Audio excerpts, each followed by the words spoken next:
Today, police launch a manhunt after a grandmother is fatally stabbed in the chest at a busy shopping centre while witnesses try to help. I tried to do what I could do in that situation.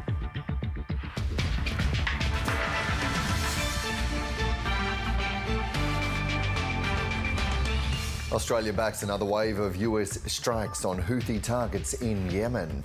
These are proportionate. These are retaliatory for the actions of basically Iran-backed organisations. Michelle O'Neill makes history as the first nationalist leader in Northern Ireland as the country's parliament is pieced back together. And Xavier Bartlett sidelined for the second one-day international after a powerhouse debut.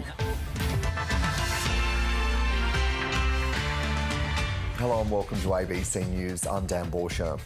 Queensland police are reviewing security footage and searching for a suspect as they investigate a fatal stabbing at a shopping centre west of Brisbane. A 70-year-old grandmother died after being attacked in a violent car park robbery at Redland Plains in Ipswich last night. Jay Bowman is at the scene and joins us now. Jay, tell us what happened there last night. So police arrived at the scene here just after 6 o'clock yesterday evening, where they found the 70-year-old woman lying in a pool of blood. Some bystanders had attempted first aid, but unfortunately she couldn't be saved. Police say she just finished her grocery shopping and was at her car when she was stabbed in the chest in front of her young granddaughter. They're reviewing CCTV and interviewing witnesses, trying to piece together how this incident occurred. Jay, what's been the reaction from the community there?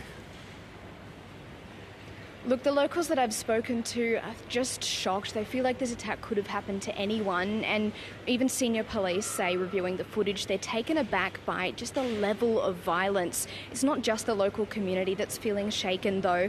Queensland Premier Stephen Miles spoke just a moment ago. Here's what he had to say. It is an abhorrent crime, a terribly violent crime. A crime committed, it sounds like, in front of a very young relative of the victim. Dr. Adamala Afalabi was the person who heard the young girl's screams and came to her aid. He says he's seen some confronting scenes during his time as a doctor, but none quite so impactful as this. I tried to do what I could do in that situation.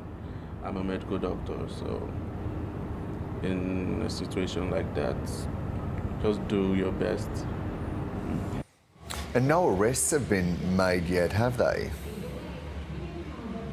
That's right. Police are still searching for the person who could have done this. They're imploring anybody who has information to come forward. They say that someone must know something that could help with the investigation. Jay Bowman reporting from Brisbane. In Adelaide, a 43-year-old man has been charged with murder over a double stabbing in the city's northwest.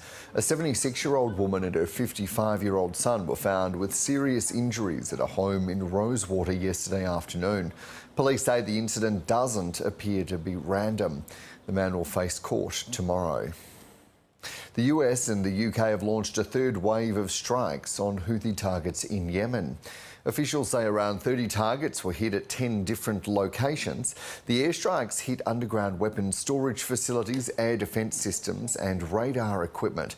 It follows weeks of attacks on civilian shipping by Houthi militants in the Red Sea. Prime Minister Anthony Albanese says he supports the actions of the United States. These are proportionate. These are retaliatory for the actions of basically Iran-backed organisations, and they are not an escalation. So we think that the United States has got it right. It's important that, given the attacks that have occurred by groups that are backed by Iran, that there be a response, and there has been. And for more, we're joined by Professor of Global Conflict and Development at the University of Sydney, Sarah Phillips. Professor, welcome to the program. Thank you. What's your assessment of this latest round of airstrikes? Look, it's more of the same. We've seen a number of these strikes, and what we see in response from the Houthi side is that this is giving them the exact boost to their legitimacy that they so sorely needed. This is a group that has been on the back foot domestically for some time, and looking for a way to say to their population that they're fulfilling the things that they said that they were going to fulfill. Now, one of those things is to fight against the United States and Israel, and this gives them the opportunity to say that. So in terms of that legitimacy, is the very fact of the fact that they're having airstrikes against them doing them good? Is that what you're saying? Absolutely. This could not have come at a better time for the Houthis. Just a couple of weeks, slightly more, before the Hamas attack on October 7th, the Houthis were facing unprecedented demonstrations against them within the major cities that they control over. And this is because Yemenis are sick to death of the form of governance that they enact. They are very brutal and they're very exclusionary.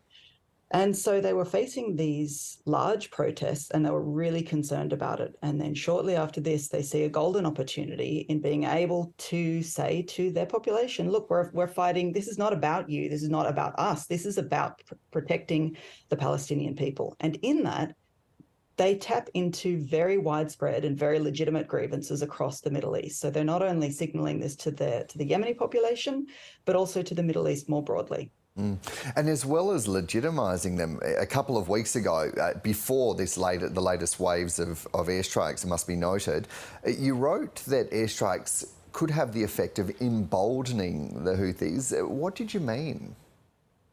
Well, precisely what we're seeing. They're going out onto the streets. They're raising large protests in their favour. And this is a group that didn't have much else up their sleeve other than to be able to say that we're fighting a war of liberation for the Palestinian people.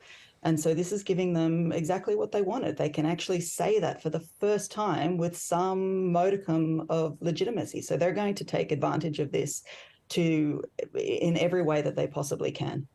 We've heard the Prime Minister, Professor, this morning really backing in the actions of the US. What's your assessment of Prime Minister Albanese's response and the Australian government's response more broadly?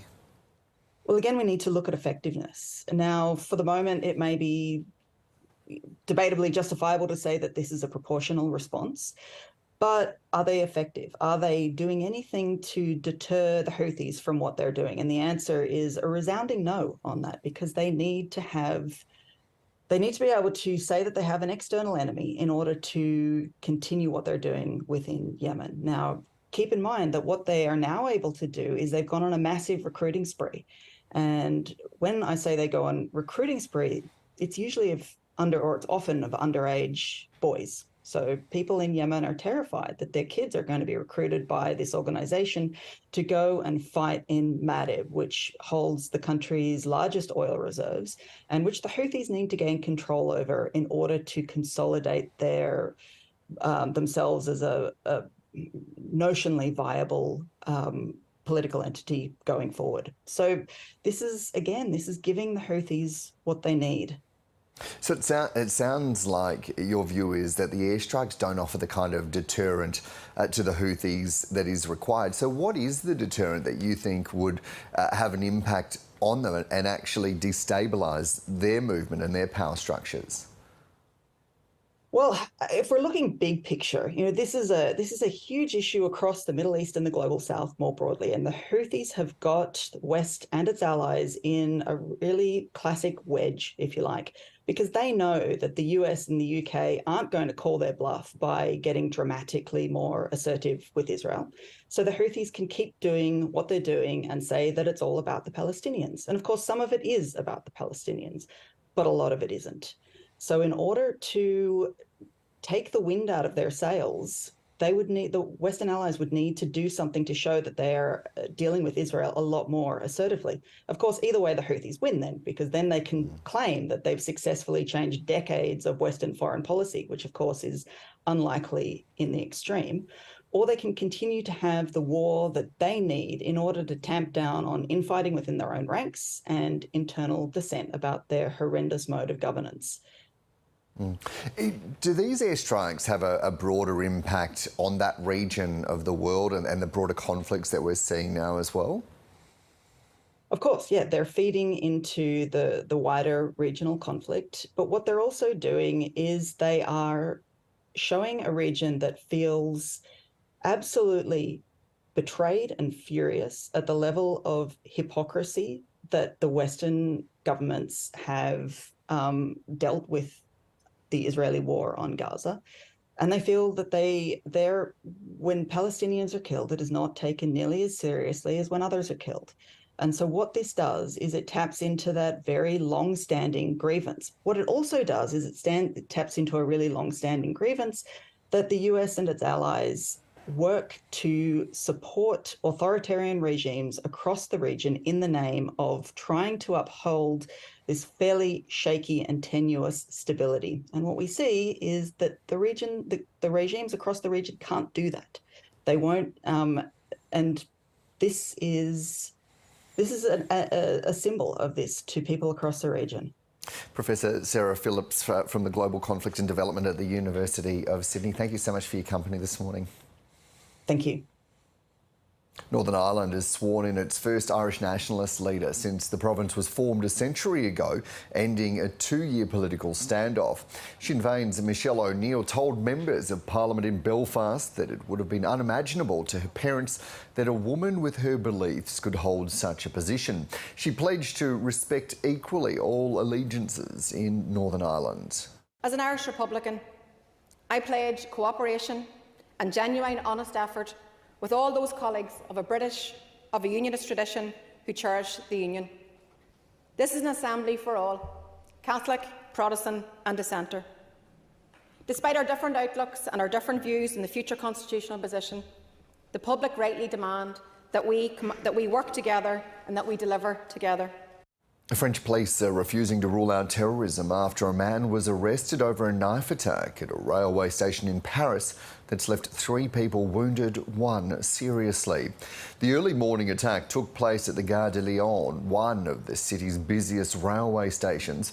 The incident comes just 6 months before Paris will host the Olympic Games. Pakistan's former Prime Minister Imran Khan and his wife have been sentenced to 7 years in prison after a court ruled their 2018 marriage violated the law. It's the 3rd ruling against the embattled former cricket star this week and comes ahead of national elections on Thursday that he is barred from contesting. In recent days, the 71-year-old has already been sentenced to 10 years for leaking state secrets and 14 years along with his wife for illegally selling state gifts. Queensland's government will ban bidding wars on rental properties as part of a package of new measures to support tenants. Under new legislation, rent bidding will be outlawed while renters will get more financial aid, rights and protections. Premier Stephen Miles says the laws will make it fairer and easier to obtain a rental property. A further $160 million package will be made available for bonds and rental security.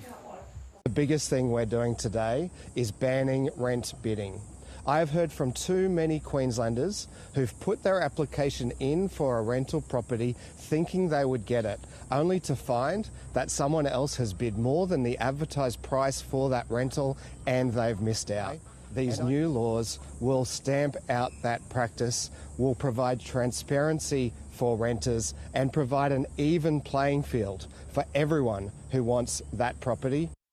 People in Victoria's northwest are being urged to stay across emergency warnings today, with temperatures forecast above 40 degrees. There's a total fire ban across the state, with extreme fire danger in the Mallee and Wimmera districts, which include towns such as Mildura and Horsham. Meanwhile, Melbourne and other areas will swelter, with temperatures reaching the mid to high 30s. It's been a devastating summer of drownings, with 75 deaths on our beaches and waterways. Despite the many warnings, swimmers continue to find themselves in danger in the water, and it's prompting serious questions about the effectiveness of water safety policies. UNSW beach safety researcher Professor Rob Brander, otherwise known as Dr. Rip, says messages just aren't getting through, particularly among migrant communities. We did a study a few years ago, and our key message when it comes to beach safety is always to swim between the red and yellow flags. And we did a survey of Southern Asian new migrants, and 28% had either never heard of that message or they didn't understand what it means. So somewhere along the line, we're failing at getting that message across to a lot of Australians. And we also asked them if they had heard of any beach safety messaging coming from within their community, and most of them had not. So I think that's an area that we need to improve, is to get the communities involved in sort of pushing beach safety messaging in a way that's sort of culturally appropriate and in a way that they'll understand and motivate them to do the right things when they're at beaches. A lot of people don't understand what rip currents are. We assume they do and they don't. But basically, if you go to any beach in Australia or globally where there's a lot of waves breaking, think of it as a surf beach. You've got water coming in, that water has to go back out. And rip currents are narrow, often channelized flows that take that water back offshore, but they flow at speeds that are easily greater than most people can swim.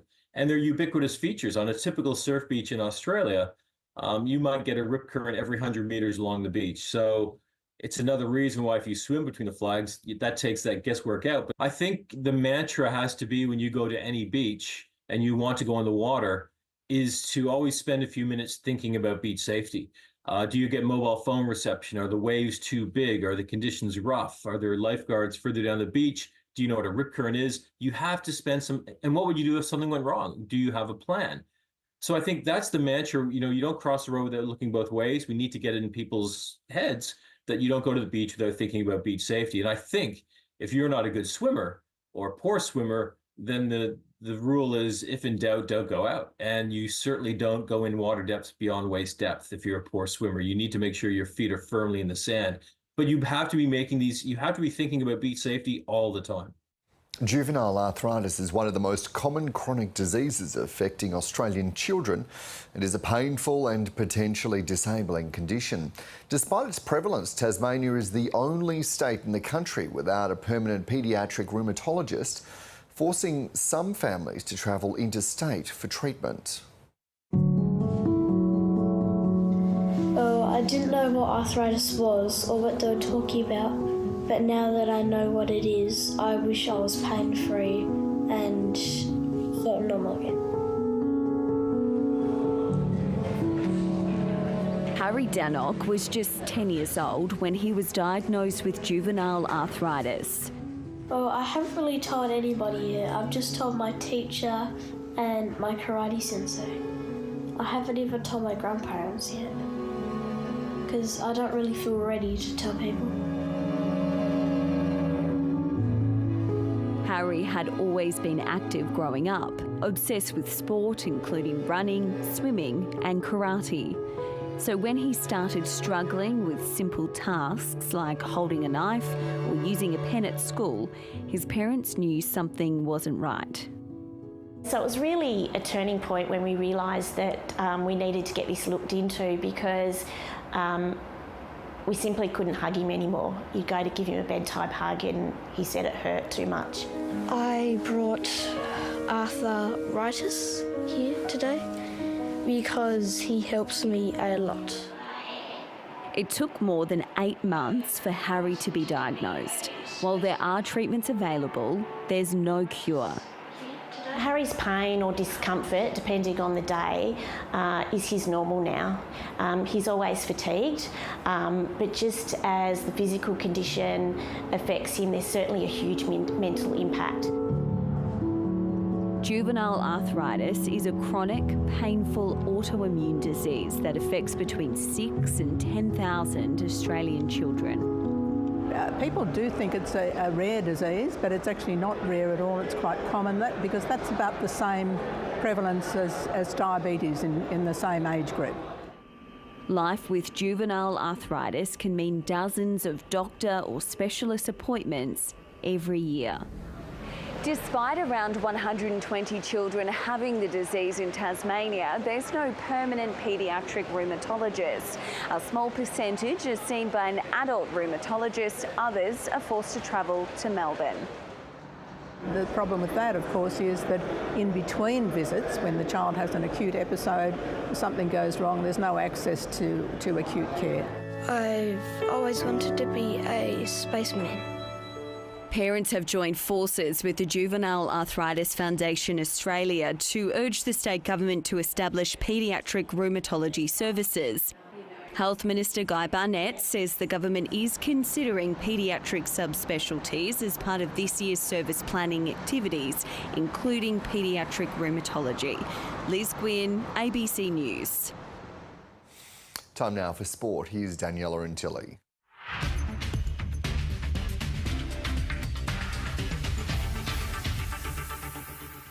World Cup winning quick Josh Hazlewood has been added to Australia's squad for the second ODI against the West Indies at the SCG today after opener Travis Head was released from the remaining fixtures. Paceman Xavier Bartlett will be rested from today's second match despite recording the second best figures for an Australian in a men's ODI debut of 4 for 17. Cricket Australia says it's part of his ongoing management after the 25-year-old Queenslander missed the first half of the domestic season with a back injury. Australia lead the three-match series 1-0 after winning their first ODI by 8 wickets. The final 11 will be confirmed at the toss. Australia has thrashed South Africa by 8 wickets in the first women's ODI at Adelaide Oval. Megan Schutt became the 6th Australian to play 200 internationals and claimed the prized scalp of South African captain Laura Vulvart to take her 261st international wicket. The Proteas were bowled out for just 105, with star all-rounder Marizanne Kapp making 50 before she retired hurt after being struck by a ball. Alana King was the pick of Australia's bowlers, claiming 3 wickets. Beth Mooney then smashed an unbeaten 52 off just 34 deliveries as Australia reached its target in just 19 overs. A relegation-threatened Everton has salvaged a point against Tottenham in the English Premier League with a 2-2 draw at Goodison Park. Richarlison scored both of Spurs' goals, but Jared Branthwaite equalised in the 94th minute for the Toffees. The draw denies Ange Postecoglou's Spurs a chance to go level with Manchester City and Arsenal, who sit second and third respectively on 46 points. Yeah, pretty disappointed, obviously, particularly conceding so late. I thought we probably had chances to kill them off in the second half that we didn't take, and obviously they're going to throw a lot of balls in the box, and it seemed like we were going to have to deal with a lot of things there, and in the end they got one late. So points with second-placed Man City and Arsenal and 5 points behind leaders Liverpool. Elsewhere, Newcastle, the Central Coast Mariners have thrashed Adelaide United 4-0 in their men's A-League clash at Hindmarsh Stadium. Angel Torres starred for the Mariners, scoring twice in 4 minutes late in the first half. The win moves the defending champions up to second spot on the ladder. Elsewhere, Melbourne Victory and the Newcastle Jets played out a 1-1 draw. The result means Victory keep their undefeated streak intact in 15 matches. In Hobart, cellar dwellers Western United came from 2 goals down to draw 2-2 with Sydney FC. In the Women's A-League, Matilda's star Courtney Vine has scored twice in Sydney FC's 3-1 win against Perth Glory at Sydney's Leichhardt Oval. The Sky Blues winger also had an assist as Sydney closed the gap on leaders Melbourne City to 3 points. Elsewhere, Melbourne Victory moved back into the top 6 with a 2-1 win over Brisbane Roar, Rachel Lowe's penalty proving the difference. Adelaide United defeated the Western Sydney Wanderers 2-1 to claim their 4th win of the season. And in Hobart, Western United overcame the Central Coast Mariners 2-1 to make it 3 straight wins. NBL ladder leaders Melbourne United have strengthened their hold on top spot, beating local rivals South East Melbourne Phoenix 99 points to 83 at John Cain Arena. Joe Luau-Ochul starred for United with 16 points and 4 rebounds, while Ben Eyre had 13 points and 9 assists for the Phoenix, who were missing several key players through injury. It's a 200th NBL win for United coach Dan Vickerman. In Wollongong, Illawarra moved to 4th with an 89-76 comeback win over the Brisbane Bullets. Australian veteran snowboard cross rider Cam Bolton has claimed silver at the World Cup event in Georgia.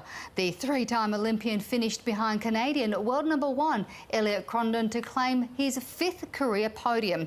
Australian aerial skiers Danielle Scott and Abby Wilcock clinched silver and bronze respectively at the prestigious World Cup event in Deer Valley. Scott, also a 3-time Olympian, finished with the same score as the gold podium winner Winter Vanecki, but lost a tiebreak to end up with silver and her 18th podium overall.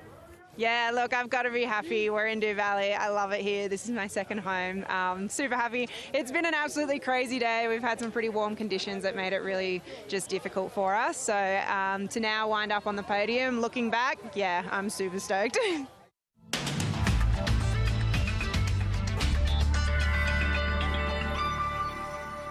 Looking around the country, in Queensland, mostly sunny and warm in the southeast. Showers and very warm in the northeast and the northwest. Mostly cloudy and hot in the southwest. To New South Wales and the ACT, sunny and warm in the east. Windy on the Alps, mostly sunny and hot in the southwest. Mostly cloudy in the northwest. For Victoria, mostly sunny in the south, hot in the northwest and the northeast. In Tasmania, rainy and cool in the southwest. Clearing showers in the southeast, mostly cloudy with warm conditions in the northwest, sunny and warm in the northeast. And to South Australia, hot temperatures in the southeast, sunny and hot in the central and northern parts, windy in the west. In Western Australia, mostly sunny and warm in the southwest and the south, windy and very warm temperatures in the northwest, mostly sunny and warm in the northeast. And in the Northern Territory, isolated showers in the north, sunny and very warm over the interior, cloudy in the south. Looking ahead to Monday's forecast for the capital cities, partly cloudy in Brisbane and Sydney, cloudy in Canberra and Melbourne. For Hobart, a medium chance of showers in the morning, partly cloudy in Adelaide, sunny in Perth and mostly sunny for Darwin. Hundreds of people have gathered in southern Estonia to celebrate the 13th annual Sauna Marathon, many in costume. Participants had to sweat it out in 16 different saunas on the route, the most unique of which were located in a tram or suspended mid-air. They had to stay in each sauna for 3 minutes, with the fastest team crowned the winner. Steamy fun there. That's the latest from ABC News. Remember, you can keep up to date at news.abc.net.au and on ABC iView. I'm Dan Bourchier. Thanks so much for your company.